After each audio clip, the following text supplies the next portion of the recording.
हाय class 9th वालों, कैसे हो आप लोग। मैं लेके आया हूँ आप लोगों के लिए सेल चैप्टर की कंप्लीट एक्सरसाइज बेटा, ठीक है, जिसके अंदर मैं आपको ये सारे ही क्वेश्चन कराने वाला हूँ एकदम शानदार एनिमेशन के साथ में, ठीक है। तो अगले आधे घंटे के अंदर बस आपका पूरा काम होने वाला है, पूरी तैयारी हो जाएगी बेटा, ठीक है। तो चलो शुरू करते हैं। सबसे पहले आता है क्वेश्चन नंबर 1। इसमें बोला है कि differentiate between the following pairs of terms based on clues given in parenthesis, ठीक है।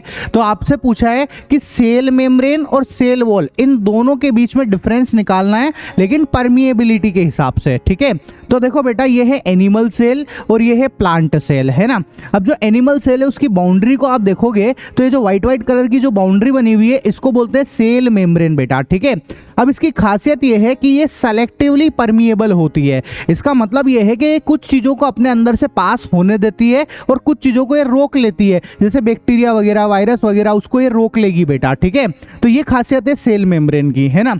लेकिन ये जो सेल वॉल है ना बेटा, ये प्लांट सेल के अंदर होती है, जैसे आपको दिख रही होगी ना, ये वॉल बनी हुई है, ये सेल वॉल है और इसके पीछे सेल मेम्ब्रेन है, ठीक है।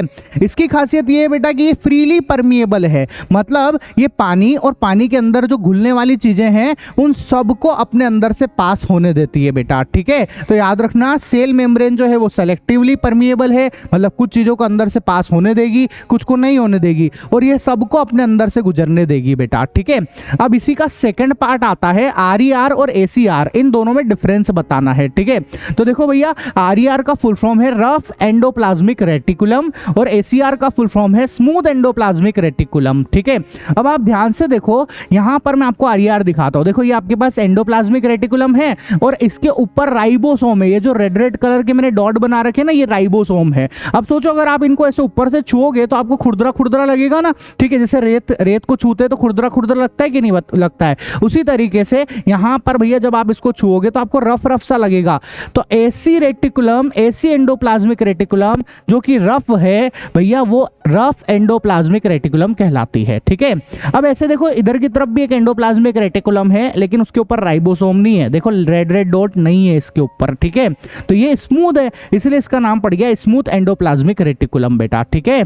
चलिए, अब नेक्स्ट क्वेश्चन आता है हमारा इसी का थर्ड पार्ट, जो कि है क्लोरोप्लास्ट और क्रोमोप्लास्ट, ठीक है। इन दोनों में अंतर बताओ, डिफरेंस बताओ। तो देखो भैया, जो क्लोरोप्लास्ट पिगमेंट है ना, है उसके अंदर भैया क्लोरोफिल होता है, ठीक है। क्लोरोप्लास्ट में कौन सा पिगमेंट है? क्लोरोफिल पिगमेंट होता है, और इसी की वजह से पेड़ पौधे जो है वो ग्रीन कलर की, उनकी पत्तियां वगैरह वो ग्रीन कलर के दिखते हैं, ठीक है। अब बारी आती है क्रोमोप्लास्ट की। तो देखो, क्रोमोप्लास्ट जो है उसके अंदर भी पिगमेंट्स होते हैं, जैसे कि येलो कलर के, ऑरेंज कलर के, रेड कलर के, ठीक है। जैसे ये देखो, ये फ्लावर है ना, या फ्रूट है, इनका रंग जो है भैया वो रेड रेड दिख रहा है ना। वो क्यों दिख रहा है भैया? क्रोमोप्लास्ट के अंदर जो पिगमेंट है उसकी वजह से दिखाई दे रहा है, ठीक है। क्वेश्चन नंबर 2 करते हैं। 2 similar animal cells are placed in 2 different solution. Cell X is placed in pure water और cell Y is placed in concentrated salt solution, ठीक है। तो सेल X को हमने किस में रखा है भैया? प्योर वाटर में, और सेल Y को किस में रखा है? हमने कॉन्सेंट्रेटेड सॉल्ट सॉल्यूशन के अंदर रखा है, और दोनों की दोनों ही बेटा एनिमल सेल ही है, ठीक है। अब क्या बोला है कि cells are observed after some time. अब कुछ देर तक इन सेल को देखो, ठीक है, तब आपको पता चलेगा कि जो सेल X है, ये वाली जो सेल है जो प्योर वाटर के अंदर रखी हुई है, ये स्वेल कर जाती है, मतलब फूल जाती है ऐसे, ठीक है। और जो सेल Y है वो भैया श्रिंक कर जाती है, मतलब सिकुड़ जाती है, ठीक है। तो क्वेश्चन पूछा है कि which statement provide the correct explanation for the above observation, ठीक है। तो चलो आपको चारों स्टेटमेंट बता देता हूं मैं, आपके सामने चारों स्टेटमेंट लिखे हुए हैं, ठीक है। अब मैं आपको सिंपल सा रीजन भी दे देता हूं। इसका राइट ऑप्शन है बेटा C, ठीक है, थर्ड वाला।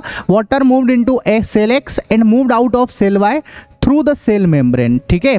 मतलब क्या है इस बात का कि देखो, ये जो सेल X है ना, इसके अंदर पानी घुस गया है, पानी के घुसने की वजह से ये फूल गई है बेटा, ठीक है, स्वेल कर गई है। और यहाँ पर जो है भैया पानी इसके अंदर से बाहर निकल गया है, नमक के पानी के अंदर चले गया, इसके खुद के अंदर का पानी बाहर निकल गया है, इसलिए ये सिकुड़ गई है बेटा, ठीक है। चलो, तो आपको राइट आंसर मिल गया ना। प्रॉपर स्टेटमेंट भी आपको जो मैंने बोला है वो मैं लिख के यहाँ पर आपको दे देता हूँ, ठीक है। तो ये इसका प्रॉपर एक्सप्लेनेशन है ना, आप अच्छे से लिख भी लेना बेटा, ठीक है। चलो नेक्स्ट क्वेश्चन की तरफ बढ़ते हैं। क्वेश्चन नंबर 3 क्या बोला है कि look at the diagram of a cell in figure 2.20। भैया आपके सामने सेल का एक डायग्राम है, ठीक है, इसको आप अच्छे से देखो और identify the part labelled from A to G and correctly match them with their function given below. ठीक है, अब आपके सामने ये जो ए बी सी लिखा हुआ है ना, ये कौन से पार्ट है, आपको इनके नाम लिखने हैं। ठीक है, तो थोड़ा सा मैं इसको बड़ा कर लेता हूं अच्छे से, है ना, और अब मैं आपको नाम लिख के बताता हूं। ठीक है, तो आपको पता होगा कि ये कौन सा है बेटा, ये माइटोकॉन्ड्रिया है, हमने चैप्टर में पढ़ रखा है। अगर तुमने अभी भी चैप्टर नहीं पढ़ा है तो पहले वीडियो देख लेना अच्छे से। ठीक है, एक बार ये पूरा कंप्लीट करो, फिर वीडियोस देख लेना ताकि और अच्छे से क्लियर हो जाएगा। ठीक है, इसके बाद में जो आपको यहाँ पर नजर आ रहे हैं न्यूक्लियस है बेटा। ठीक है, ये हमारे पास में है गोल्जी एपरेटस। ठीक है, इसके बाद में जो हमको डी वाला दिख रहा है ये क्लोरोप्लास्ट है बेटा। ठीक है, और जो ई है वो हमारी सेल वॉल है। ठीक है, बाहर की तरफ है ये, है ना। एफ जो है बेटा वो सेल मेम्ब्रेन है ना, इसको प्लाज्मा मेम्ब्रेन भी बोल सकते हो। ठीक है, और ये जो बड़ी सारी नजर आ रही है इसको वैक्यूल बोलते हैं। ठीक है, तो हमने इन सब की लेबलिंग कर दी है ना।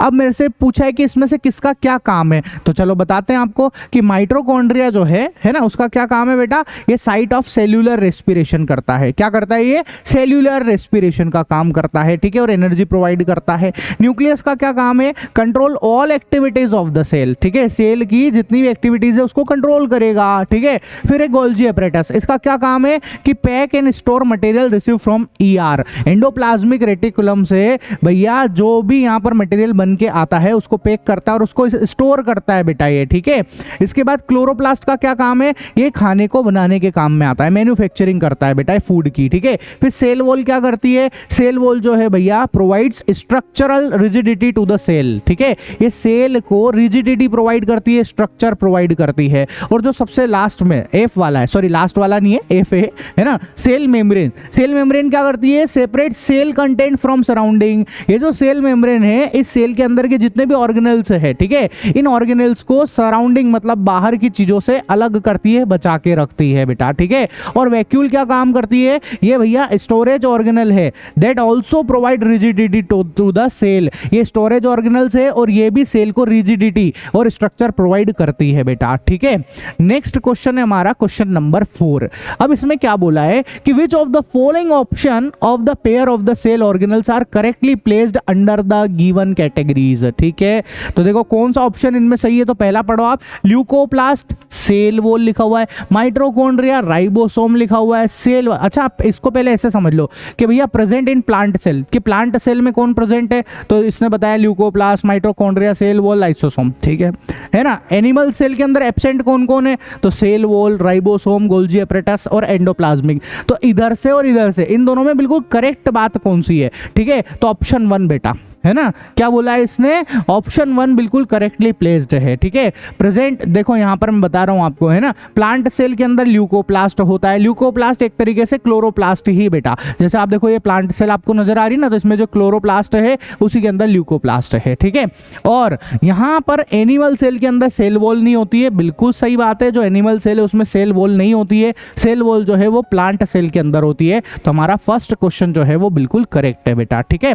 चलिए सॉरी फर्स्ट वाला ऑप्शन बिल्कुल सही है। अब बारी आती है क्वेश्चन नंबर 5 की। क्वेश्चन नंबर 5 में क्या बोला, two student Renu and Rohit were having a discussion on the plastid. ठीक है, Renu emphasise that all parts of the plant even roots contain plastids. Renu ये बोल रही है कि प्लांट की जितने भी चीजें हैं, चाहे रूट है ना, चाहे उसका शूट है ऊपर वाला, चाहे उसका स्टेम है, सबके अंदर प्लास्टिड होता है। लेकिन रोहित बोलता है, Rohit did not agree with the statement and told her that plastid are present in the plant root since the root are underground and do not need to perform photosynthesis. ठीक है, रोहित ने मना कर दिया भैया कि जो प्लास्टिड है वो भैया रूट के अंदर नहीं होते हैं क्योंकि वहां पर फोटोसिंथेसिस की जरूरत नहीं है। ठीक है, who is correct, justify your answer. तो सही कौन है इन दोनों में से, रेनू सही है कि रोहित सही है? भाई रेनू सही है यार, सिंपल सी बात है। ठीक है, उसका कारण क्या है कि जो प्लास्टिड है ना बेटा वो सभी दूर प्रेजेंट होता है। ठीक है, रूट के अंदर भी होता है ना, स्टेम के अंदर भी होता है, शूट के अंदर भी होता है। मैं आपको बता दूं,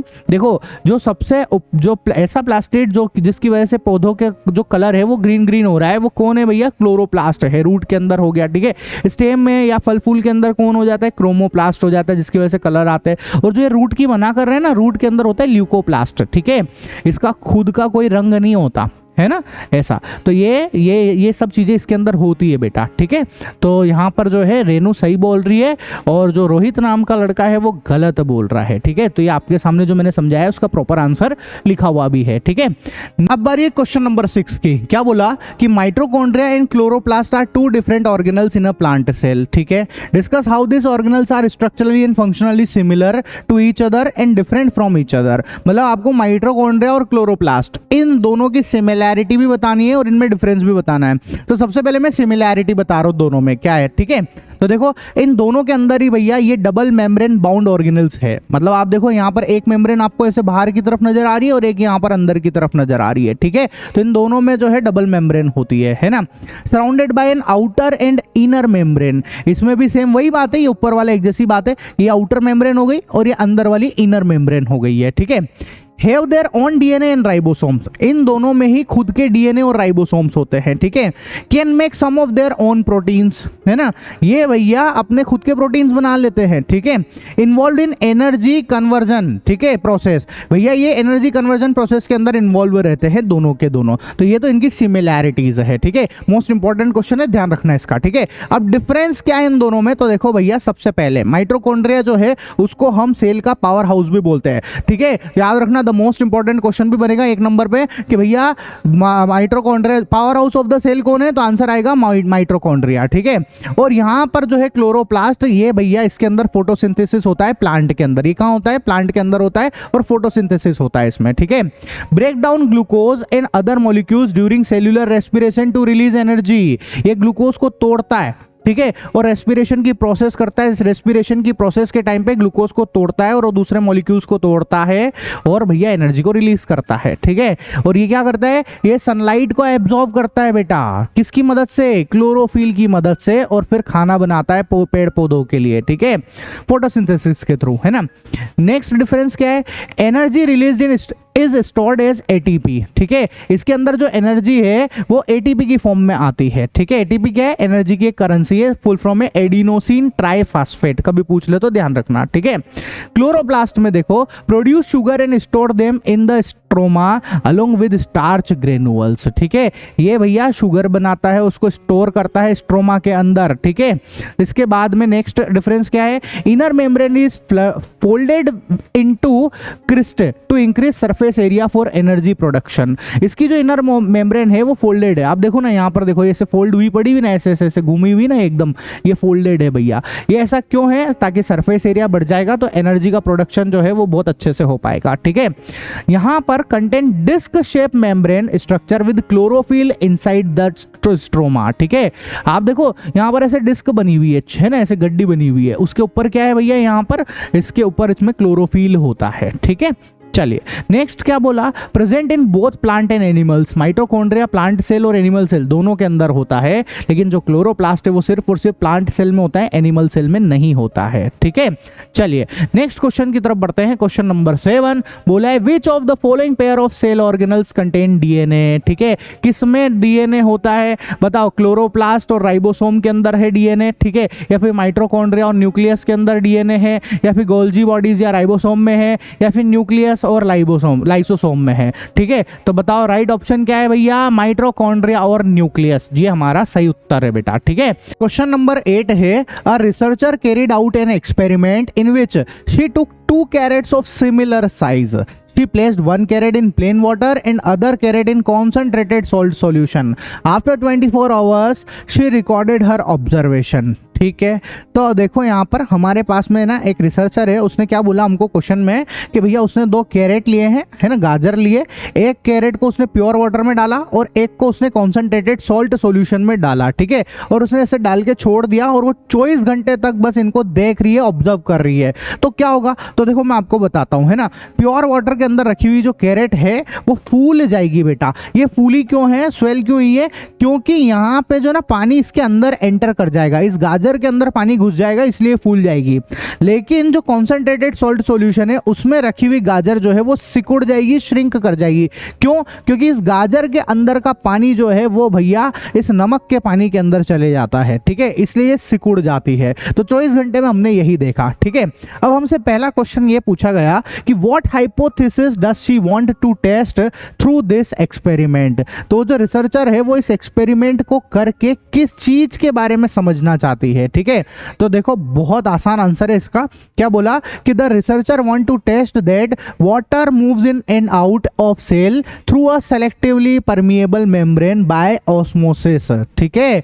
मतलब रिसर्चर जो है ये देखना चाहती है कि भैया कैरेट जो है उसकी सेल से पानी कैसे अंदर जा रहा है, किस तरीके से बाहर जा रहा है, और ये जो पानी का अंदर जाना बाहर जाना इस प्रोसेस को ऑस्मोसिस कहते हैं बेटा, ठीक है।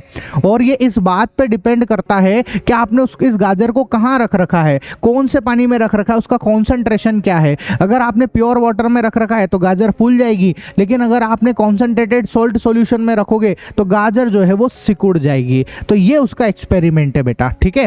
चलिए अब इसका सेकंड पार्ट क्या बोला कि what would you suggest for the improvement of this experiment. तुम क्या सजेशन दोगे? तो भैया देखो हम तो यही सजेशन देंगे कि तुम जो भी यहाँ पर कैरेट ले रहे हो पहले उसका वेट चेक कर लेना, ठीक है। दोनों सेम साइज की होनी चाहिए, और एक्सपेरिमेंट के पहले भी वेट चेक करना, एक्सपेरिमेंट के बाद में भी वेट चेक करना, ठीक है। तभी जाके तुम अच्छे से कंपैरिजन कर पाओगे इन दोनों गाजर में, ठीक है ना।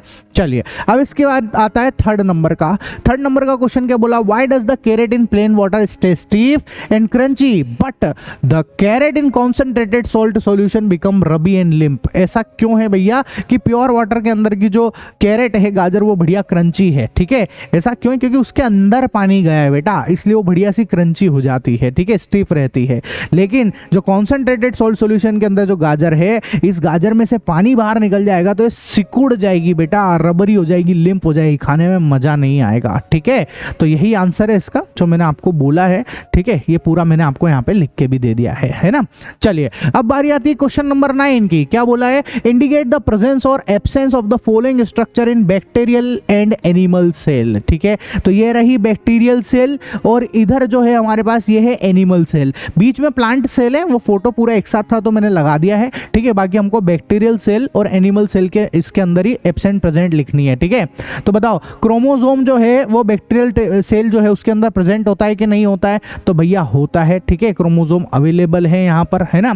एनिमल सेल के अंदर भी प्रेजेंट है। न्यूक्लियस जो है इसके अंदर नहीं होता है इसलिए एब्सेंट लिख दिया। इसमें न्यूक्लियस होता है एनिमल सेल में इसलिए प्रेजेंट लिख दिया। माइटोकॉन्ड्रिया इसमें नहीं होता इसलिए एब्सेंट, इसमें होता है इसलिए प्रेजेंट। गोल्जी कॉम्प्लेक्स इसमें नहीं होता इसलिए एब्सेंट, इसमें होता है इसलिए प्रेजेंट। क्रोमोप्लास्ट जो है इसमें नहीं होता है लेकिन इसमें भी नहीं होता है ना, क्रोमोप्लास्ट तो दोनों में ही नहीं होता है। प्लांट सेल के अंदर क्रोमोप्लास्ट होते हैं बेटा, ठीक है। अब बारी है क्वेश्चन नंबर 10 की। क्वेश्चन नंबर 10 में क्या बोला है बेटा कि हमारे पास में 4 बीकर है ABCD और उसके अंदर हमने पानी भर रखा है, ठीक है। और इसके अंदर हमने 4 कप बनाए हैं जो कि भैया आलू के बने हुए हैं। किसके कप है ये? पोटैटो के कप है बेटा, ठीक है। बस ये जो D वाला है ना ये बॉइल्ड पोटैटो का कप है। कौन सा? ये बॉइल्ड पोटैटो का कप है, ठीक है। फिर इसमें हमको ये बोला है कि पहला वाला जो कप है A वाला उसके अंदर हमने कुछ भी नहीं रख रखा है, ठीक है, खाली है। दूसरे कप के अंदर B वाले में हमने शुगर भर दिया 1 चम्मच, ठीक है। जो C वाला कप है उसके अंदर हमने 1 चम्मच नमक डाल दिया है और जो D वाला कप है उसके अंदर हमने 1 चम्मच जो है शुगर डाल दी है, ठीक है। तो याद रखना ये जो D वाला है बॉइल्ड पोटैटो का बना हुआ है और ये नॉर्मल पोटैटो का बना हुआ है, ठीक है। अब हमें कुछ क्वेश्चन के आंसर देने, चलो। तो सबसे पहला सवाल है explain why water gather in the hollow portion of cup B and cup C, ठीक है। कि ये जो कप B है और कप C है, ठीक है, इनके अंदर पानी कैसे घुस जाता है, मतलब इस कप के अंदर पानी क्यों आ रहा है? तो ऑस्मोसिस की वजह से आ पा रहा है बेटा। क्यों आ पा रहा है? ऑस्मोसिस की वजह से आ पा रहा है। जैसे हमने इसके अंदर शुगर और सोल्ट डाला है तो शुगर और सोल्ट ने क्या करा, इस कप के अंदर की कॉन्सेंट्रेशन को जो है वो बढ़ा दिया है, ठीक है, ठीक है। मतलब कॉन्सेंट्रेशन जो है, बाहर पानी की कॉन्सेंट्रेशन तो ज्यादा है लेकिन अंदर जो है पानी की कॉन्सेंट्रेशन कम है कप के अंदर, इसलिए पानी जो है वो ज्यादा कॉन्सेंट्रेशन से कम कॉन्सेंट्रेशन में चले जाएगा, इसलिए पानी अंदर चले जाएगा, ठीक है। चलिए नेक्स्ट जो हमारा क्वेश्चन है वो है कि why is cup a necessary for this experiment. तो फिर ये खाली वाला कप क्यों लिया गया? खाली वाले कप से हमको ये पता चलता है, इस वाले कप को जब आप देखोगे तो अंदर पानी नहीं जाएगा इस कप के। क्यों नहीं जाएगा? क्योंकि भैया यहाँ पे ऑस्मोसिस नहीं होगा। क्यों नहीं हो रहा है? पिछले वाले में ऑस्मोसिस इसलिए हो रहा था क्योंकि इसमें शुगर और सॉल्ट डाला हुआ था, ठीक है। शुगर और सॉल्ट डाला तभी कॉन्सेंट्रेशन में डिफरेंस आया, बाहर पानी की कॉन्सेंट्रेशन ज़्यादा हो गई है इसलिए पानी अंदर चले गया। लेकिन यहाँ पर जो है भैया कुछ शुगर जो कप अपना सॉल्ट है उसको अपन डाल ही नहीं रहे। जब वो नहीं डाल रहे तो भैया ऑस्मोसिस भी नहीं होगा, ऑस्मोसिस नहीं होगा तो पानी भी अंदर नहीं जाएगा, ठीक है। फिर बारी है भैया क्वेश्चन नंबर 3 की, जो कि है explain why water does not gather in the hollowed portion of cup A and D, ठीक है। कि ये जो कप ए है और ये जो डी कप है, ठीक है, इसके होलोड पोर्शन के अंदर पानी इकट्ठा क्यों नहीं हो रहा है ना? तो water does not gather in the hollowed portion of cup A and D respectively because in cup A there is no concentration difference, ठीक है। ये वही है जो मैंने अभी ऊपर समझाया कि कप में कॉन्सेंट्रेशन का डिफरेंस ही नहीं है इसलिए ऑस्मोसिस नहीं होगा, ठीक है। कप डी जो है बेटा इसके अंदर यहाँ पर क्या है, जैसे हमने इसको बॉईल कर दिया ना, तो बॉईल करने की वजह से बेटा क्या हुआ कि यहाँ पर जो है बॉईल करने की वजह से ये जो आलू है, पोटैटो जो है, उसका जो परमिएबिलिटी है, सेमी परमिएबिलिटी जो है वो खत्म हो गई है। जो झिल्ली है ना वो खत्म हो गई है, वो डेड हो जाती है। डेड होने की वजह से ऑस्मोसिस नहीं हो पाता है, ठीक है। चलो तो ये हमारा क्वेश्चन नंबर 10 कंप्लीट होता है। अब बारी है क्वेश्चन नंबर 11 की। क्या बोला? Identify the pair that incorrectly matches the cell organelle with its function, ठीक है। तो आप देखो राइबोसोम जो है वो फोटोसिंथेसिस करता है कि नहीं करता है, आपको पहचानना है। एसीआर स्मूथ एंडोप्लाज्मिक रेटिकुलम जो है लिपिड एंड सेल्यूलोज सिंथेसिस करता है कि नहीं करता है। लाइसोसोम जो है डाइजेशन ऑफ फॉरेन एजेंट है ना, ये करता है कि नहीं करता है। तो आपको पता लगाना है कि इसमें से गलत कौन सा है। तो लाइसोसोम तो बिल्कुल डाइजेशन करने का ही काम करता है ये, ठीक है। मैंने चैप्टर में पढ़ाया भी आपको अच्छे से, है ना। और यहाँ पर जो राइबोसोम है, ठीक है, वो भी बेटा प्रोटीन सिंथेसिस का ही काम करता है। तो गलत कौन सा है यहाँ पे? ये है एसीआर, ठीक है। स्मूथ एंडोप्लाज्मिक रेटिकुलम जो है वो लिपिड और सेलुलोज का सिंथेसिस नहीं करता है, ठीक है। नेक्स्ट क्वेश्चन है हमारा 12 नंबर का। What outcome do you expect if all the mitochondria are removed from a eukaryotic cells? देखो भैया, अगर ये हमारे पास सेल है, ठीक है, इसमें से ये जो माइटोकॉन्ड्रिया दिख रहे हैं ना, इन सबको मैं हटा दूं, एक एक करके इन सबको हटा दूं, तो क्या होगा? कुछ नहीं है, एनर्जी फिर बनेगी नहीं, तो सेल ही मर जाएगी, सेल डेड हो जाएगी बेटा, ठीक है। तो क्या आंसर लिखना है आपको? If all the mitochondria are removed from eukaryotic cell, the cell will not be able to carry out cellular respiration and will not produce ATP energy, ठीक है। और अगर एनर्जी नहीं रहेगी तो सेल्यूलर एक्टिविटी भी नहीं होगी, जिसकी वजह से सेल जो है वो डाई हो जाएगा, ठीक है, मर जाएगा। नेक्स्ट क्वेश्चन है बेटा 13 नंबर का। Which phenomenon exhibit the formation of tumour in the human body? Can plant also develop tumour? Explain, ठीक है। तो देखो भैया, ट्यूमर पता है क्यों बनता है? देखो हम सबको पता है कि हमारे इसमें सेल डिवीजन होता है। अगर सेल डिवीजन होना बंद हो जाएगा तो फिर ट्यूमर बनेगा बेटा, ठीक है। तो यही इसका एक सिंपल सा आंसर है, ठीक है ना। वो अगल बगल वाली जो सेल है ना, वो सामने पास वाले सेल को डिवाइड नहीं होने देती है, जिसकी वजह से फिर ट्यूमर जनरेट हो जाता है। क्या प्लांट के अंदर भी ट्यूमर बनता है? बिल्कुल बनता है भैया, प्लांट के अंदर जो है वो भी ट्यूमर बनता है। तो क्या बोला? But plant cell do not show contact inhibition because of their rigid cell wall and follow a different pattern of growth. If cell division becomes abnormal, ठीक है, ट्यूमर में फॉर्म इन प्लांट्स टू। अगर यहाँ पर भी cell division ठीक से नहीं हुआ तब जाके प्लांट के अंदर ट्यूमर बनता है, ठीक है। क्वेश्चन नंबर 14 है the cell membrane of a cell is made up of protein and lipids, ठीक है। देखो ये सेल मेम्ब्रेन है और ये किससे बनी हुई है? प्रोटीन और लिपिड से बनी हुई है, ठीक है। अब क्वेश्चन पूछा कि which cell organelles help in the synthesis of cell membrane? तो ऐसा कौन सा सेल ऑर्गेनल है जो कि सेल मेम्ब्रेन को बनाने में हेल्प करता है, इसके सिंथेसिस में हेल्प करता है, ठीक है। और फिर आगे क्या पूछा? Write the path of this compound from their site of synthesis to the cell membrane and show this through a label diagram. और तुम्हें बताना भी है कि कैसे हेल्प करता है, मतलब किस तरीके से जो है सेल मेम्ब्रेन बनती है, ये सब तुम्हें बताना है ना, उसका डायग्राम बना के प्रॉपर फ्लो चार्ट के थ्रू, ठीक है। तो देखो भैया, सबसे पहले तो मैं बता दूं कि ये जो सेल मेम्ब्रेन है ये बनती है एंडोप्लाज्मिक रेटिकुलम की मदद से, ठीक है। एंडोप्लाज्मिक रेटिकुलम बनाते हैं बेटा, ठीक है। अब एंडोप्लाज्मिक रेटिकुलम के अंदर भी दो आते हैं, एक है स्मूथ एंडोप्लाज्मिक रेटिकुलम और एक है रफ एंडोप्लाज्मिक रेटिकुलम। ठीक है, जो रफ एंडोप्लाज्मिक रेटिकुलम है ना बेटा, वहां पर प्रोटीन बनता है। क्या बनता है? प्रोटीन बनता है। और जो स्मूथ एंडोप्लाज्मिक रेटिकुलम है वहां पर लिपिड बनते हैं और फिर ये आपस में मिलकर जो है कंप्लीट एक सेल मेम्ब्रेन बनाते हैं। ठीक है, अब ये जितनी भी चीजें यहाँ लिखी हुई है, चलो इसको मैं तुम्हें एक शानदार डायग्राम से समझाता हूँ जिससे फटाफट समझ में आएगा। ठीक है, तो बहुत अच्छे से देखना एकदम, है ना। देखो अपन इसको, मैं एक सेकेंड रुको, मैं इसको पहले चेंज कर दूं। ठीक है, यहाँ से, हाँ अभी ठीक है। देखो आप ध्यान से समझो, रेटिकुलम दो टाइप की है, एक है रफ एंडोप्लाज्मिक रेटिकुलम जो मैंने पहले भी पढ़ाया आपको, इस जगह पर देखना। ठीक है, रफ एंडोप्लाज्मिक क्यों कहते हैं? क्योंकि इसमें राइबोसोम है। तो ये राइबोसोम क्या करते हैं? राइबोसोम होने की वजह से यहाँ पर प्रोटीन जो है वो सिंथेसाइज होता है। ठीक है, तो क्या लिखा कि भैया protein are synthesise by ribosome on RER। ठीक है भैया, तो रफ एंडोप्लाज्मिक रेटिकुलम पे राइबोसोम है और वो वहां से प्रोटीन बनाते हैं। ठीक है, तो इतना क्लियर हो गया कि प्रोटीन जो है वो RER बनाता है। अब इधर की तरफ आओ, आप इस तरफ देखो, स्मूथ एंडोप्लाज्मिक रेटिकुलम है SER। ठीक है, इस पे राइबोसोम नहीं होते, है ना, इसलिए यहाँ पे प्रोटीन नहीं बनता है, लेकिन यहाँ पर बनता है लिपिड्स। क्या बनता है बेटा? लिपिड्स। तो लिपिड्स कौन सिंथेसाइज कर रहा है? SER करता है, स्मूथ एंडोप्लाज्मिक रेटिकुलम करता है। ठीक है, मतलब इधर लिपिड बन गया, इधर हमारे पास में प्रोटीन बन गया।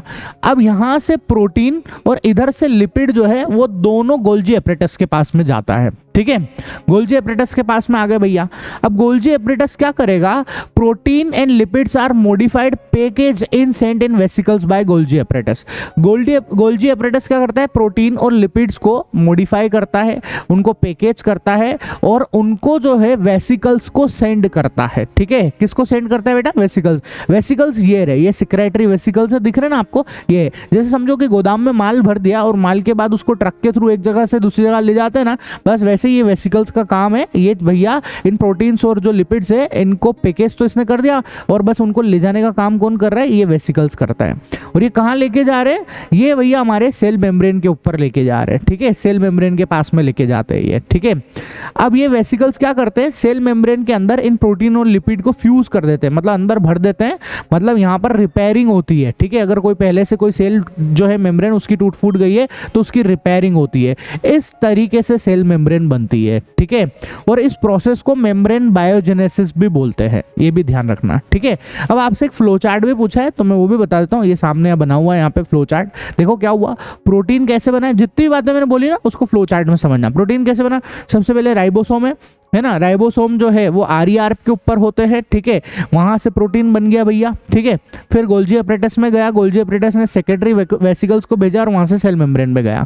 फिर लिपिड्स जो है SER के अंदर बनता है, जहां से गोल्जी एपरेटस को जाता है, फिर सेक्रेटरी वेसिकल्स को जाता है, फिर सेल मेम्ब्रेन को जाता है। ठीक है, तो इस तरीके से ये कंप्लीट एक प्रोसेस होती है बेटा। ठीक है, अब बारी क्वेश्चन नंबर 15 की। क्वेश्चन में बोला है कि what would happen if gametes are formed by mitotic, मतलब कि माइटोसिस डिवीजन के थ्रू अगर जो है गेमेट्स फॉर्म होते हैं तो क्या होगा।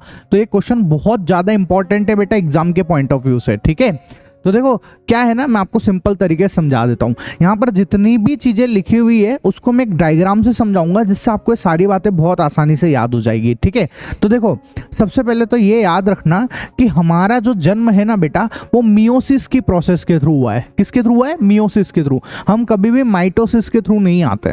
अब देखो मियोसिस में होता क्या है कि जैसे मम्मी पापा की शादी हुई, ठीक है, अब भैया मम्मी पापा की शादी हुई तो उनके स्पर्म और एग मिले। ठीक है ना, अब तुम्हें पता होगा कि जो फादर है उनके अंदर 46 क्रोमोसोम होते हैं, सेम टू सेम मदर के अंदर भी 46 क्रोमोसोम होते हैं। ठीक है, तो जब इनके स्पर्म और एग मिलते हैं तो ये जो 46 क्रोमोसोम है फादर के, है ना, उसमें से 23 रह जाते हैं, आधे हो जाते हैं मियोसिस की प्रोसेस में।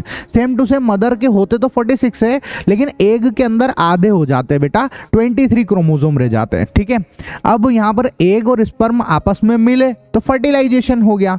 फर्टिलाइजेशन हो गया तो 23 पापा से आए, 23 माँ से आए, तो टोटल वापस से उस बच्चे में कितने हो जाएंगे? 46 हो जाएंगे। तो जो बच्चा पैदा होगा वो एकदम नॉर्मल होगा, उसमें कोई भी एबनॉर्मलिटीज नहीं होगी, बिल्कुल सही स्टार्ट होगा। ठीक है, पर जो माइटोसिस की प्रोसेस है ना उसमें गड़बड़ है। उसमें गड़बड़ क्या है?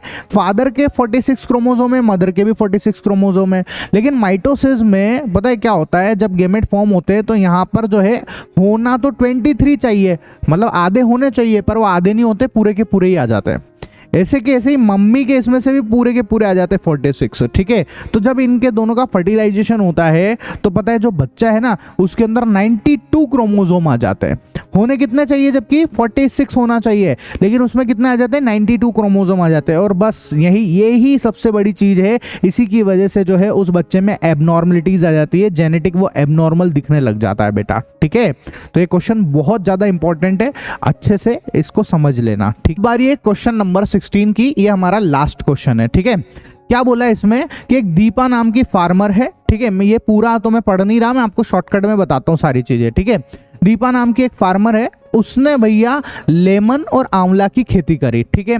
अब फसल उग गई, वो मार्केट में उसको बेचने के लिए गई, पर वो उसका सिर्फ 1/4 अमाउंट ही बेच पाई, मतलब 1/4 हिस्सा वो बेच पाई और बाकी का सब उसके पास में रह गया, ठीक है।